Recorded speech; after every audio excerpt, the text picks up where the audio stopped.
Hey guys, welcome back to my channel. My name is Brieanna Lightfoot Smith, and I am the mom and mom of three in me, where we talk about marriage, motherhood, and ministry. So excited that you guys came back here to join me for another episode. Today we're going to be talking about the things that I wish I knew before giving birth.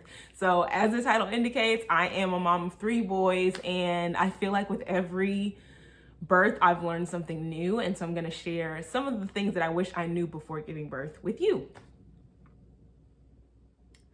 So first thing that I wish that I knew, my experience with my first son, Jaden, and I have a whole video about that I want you guys to check out if you can. I'll make sure I link to it. But it was an emergency C-section, and while I know God has a plan and that potentially might not have been able to be avoided, I really wish that I had had a doula.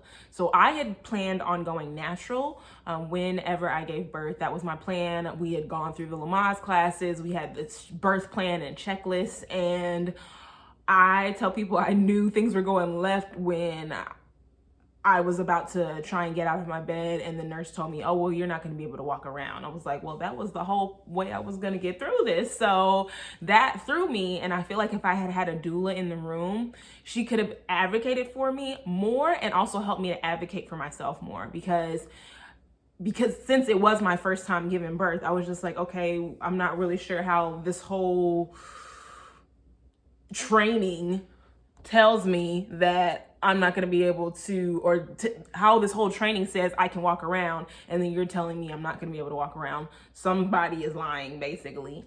But we were in the moment, and I was about to have a baby. So I'm just like, okay, this is the nursing staff, and they are, in my opinion, trustworthy. So if they're saying I can't walk around, then I can't walk around. So I would definitely have a doula. I recommend that for every new mom. And again, this is as someone who has not had a doula for any of my birth experiences. I would highly, highly recommend it. Second thing that I would do is to create a savings account or open up a savings account specifically for your delivery. Now, thankfully, we had good insurance at the time. We still have pretty good insurance now, but I think that a lot of people are sometimes surprised when they get the bill in the mail after they give birth to their baby, and they're like, wait, how much does it cost to have a baby? So I highly recommend, in the same way you have a savings account for, your next trip, or you may have a savings account for your car that you're saving up for, I would highly recommend having a savings account for your delivery. And in the event that you don't need as much money as you thought you were going to need, then that savings account can then be used for things for your baby. So a lot of us will register for things, right? And you might not get everything on your registry.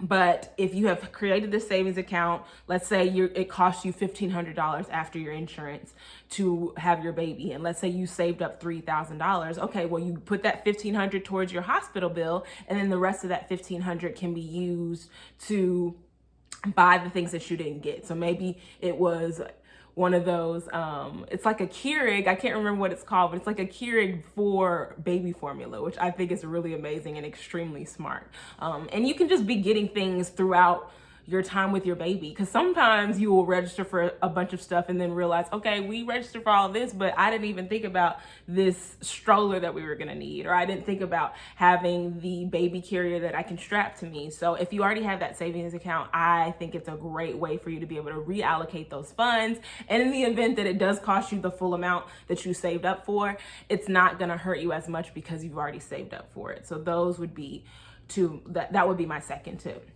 My third tip would be, especially if you end up having a C-section, which obviously you wouldn't know that until after you give birth, but my third tip would be to make plans to recover somewhere that is a first floor place.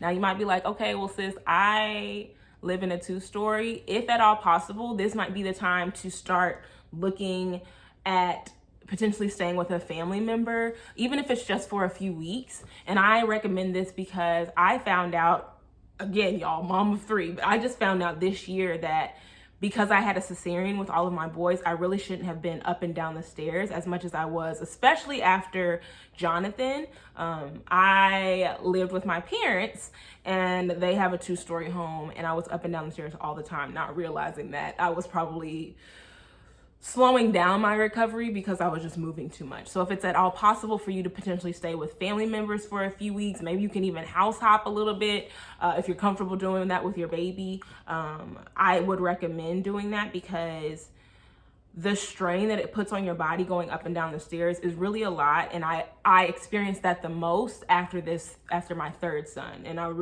that's what made me look into if we were even supposed to be on stairs after you have a cesarean. And I saw that it was like, please avoid the stairs at all costs. I said, oh, well, it's kind of late for that. So if it's at all possible for you to recover with family, with friends, even if it's just for the first few weeks, then I would highly recommend that.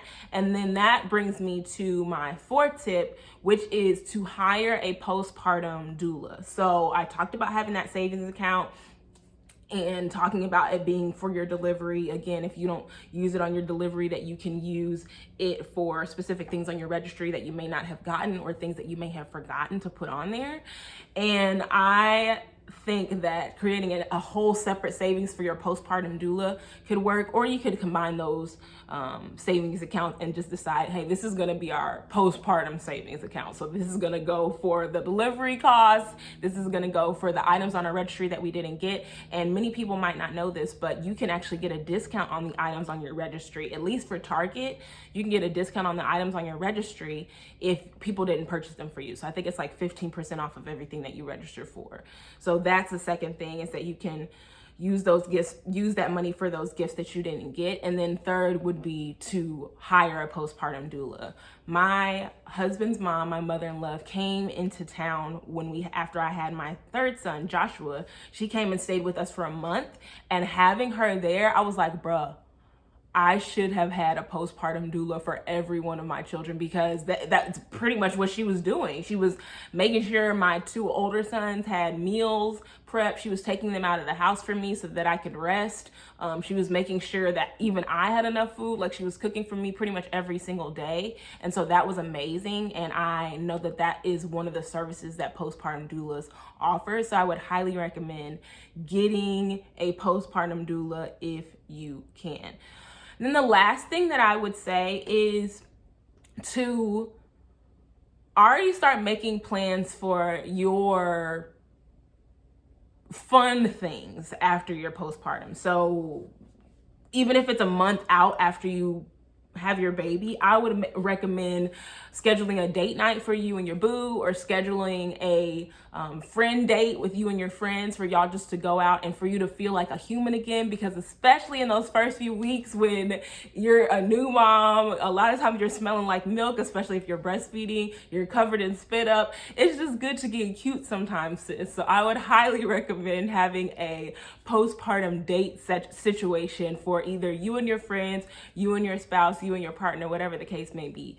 I think if you guys do those 5 tips, you will be in a much better place than I was after I had my first baby. Yes, your body is built for this. God did bless women to have children, but that doesn't mean that it's not hard, and that doesn't mean that you will have some struggle days. And so I highly recommend these tips, and I hope that you guys are able to apply them. If you're not an expecting mother, but you know someone who is expecting, please, please, please encourage them to watch this video, share this video with them. If it was like Instagram, I would say tag them in the comments, but I don't think you could do that. But definitely send this video to them. And let me know, if you guys are moms, what would be some tips that you would add to this video? Let me know in the comments, and let me know what other things you guys would like me to talk about. Talk to you later. Bye.